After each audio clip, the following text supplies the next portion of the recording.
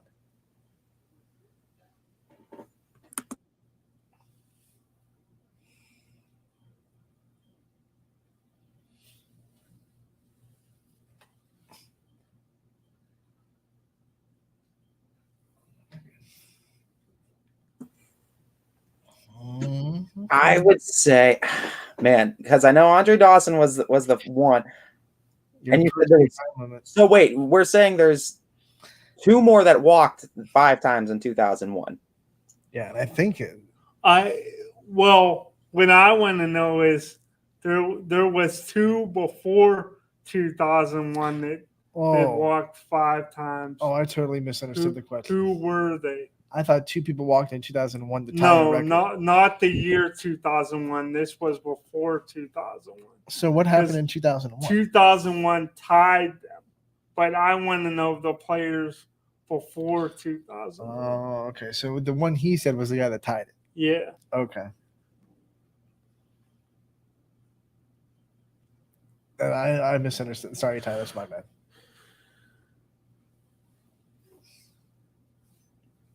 But they are Chicago Cubs players, though. They are Chicago Cubs players, Ty, but your time is running. All right. You gotta go. I'm trying to think of just like in a game. I know, damn.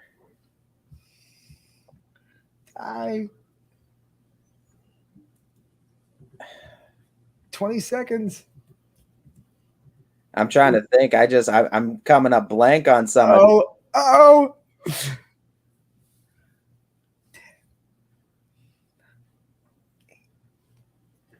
Come on, you gotta give me one name. 5, 4. 3. Tie. Yeah, I can't think of 2001 players like from that Cubs team. Before 2001. 2001 tie. You got the 2001 player with Andre Dawson? Yeah. So you need who he tied in 2001. Before 2001. Yeah, I mean, now we ran out of time for the show too, I can't think of anything right now. I wasn't even fully aware. I was thinking 2001. Scotty wins. Yeah, Scotty, you got it. Scotty wins. Oh my goodness. Scotty. What a day this is. A day I will cherish for the rest of my life. That is for sure. We got to get out of here because it's just about time. Scotty, thank you so much for joining us every Wednesday. We're going to miss you on Wednesdays, but we are going to love having you in the Audible call. And when that is done, you're welcome back on your Wednesday spot. You win. You won the summer over tie with a final day. Ty, it's your fault. You decided to have double or nothing, and it backfired so bad. Scotty, thank you so much. Tomorrow, we're going to have a couple of more volleyball coaches for you on the network as well. We're going to have Coach Hughes from Western Reserve come on to talk about their volleyball season, and Coach Franks from Waterloo. Thank you so much for tuning in. We're taking a 22-hour break. We'll be back tomorrow from 12 to 2. Casual Sports Podcast next 2 to 3, and then the Power Hour